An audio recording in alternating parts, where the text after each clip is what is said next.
Teoría general del ingreso público. Para hablar de este tema, hablaremos de la obtención de recursos. El Estado obtiene los recursos a través del ejercicio del derecho financiero.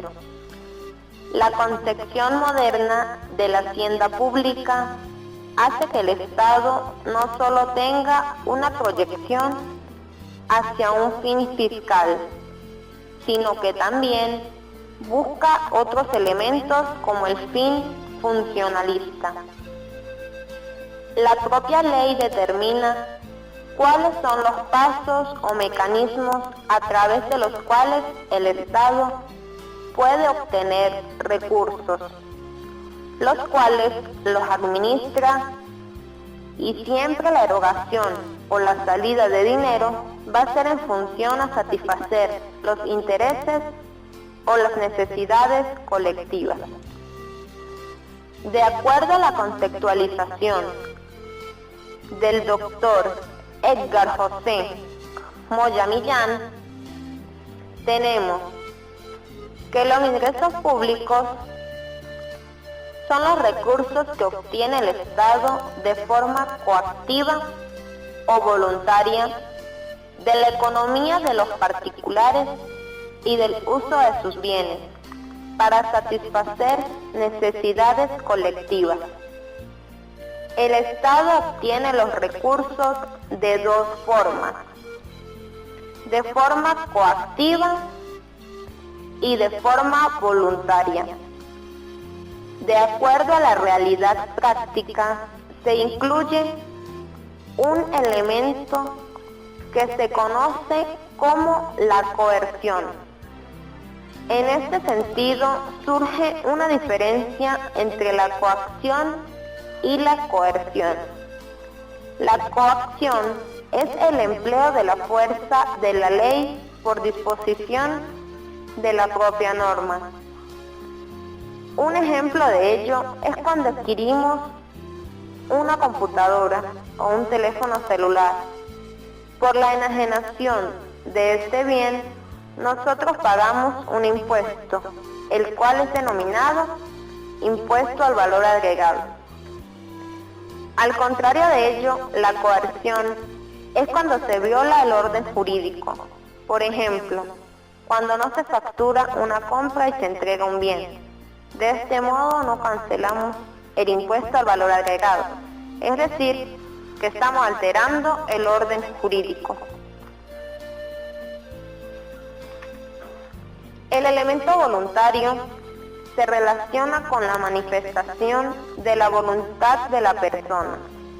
Aquí hablamos de la relación jurídica, por ejemplo, una donación o una relación de arrendamiento.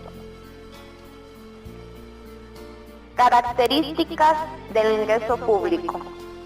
Primera, los ingresos públicos son activos del Estado.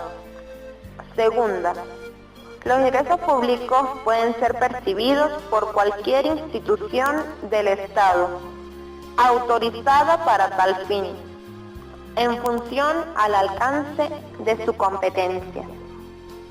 Los ingresos públicos están encaminados a satisfacer las necesidades colectivas. Cuarta, los bienes del Estado son susceptibles de valoración económica.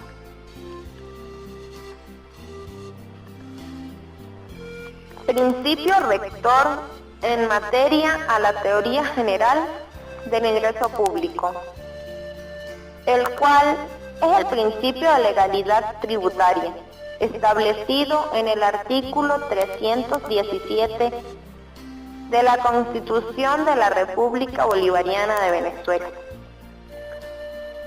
El principio de legalidad tributaria se entiende como aquella determinación en la cual el Estado no puede exigir a los particulares el cobro de impuestos, tasas o contribuciones especiales, si no está establecido en la ley. En materia legal, el principio de legalidad tributaria se conoce como el principio de reserva legal. Clasificación. De acuerdo a la clasificación del doctor Valdés Costa, tomamos dos clasificaciones, una económica y otra jurídica. Clasificación económica. A. Ingresos originarios y derivados. Los ingresos originarios son aquella recaudación que realiza el Estado en función a la administración de sus propios bienes. Aquí hablamos del derecho patrimonial público, es decir, cómo el Estado interviene en la economía mediante el ejercicio de actividades financieras, poniendo a disposición del mercado los bienes del Estado para obtener recursos.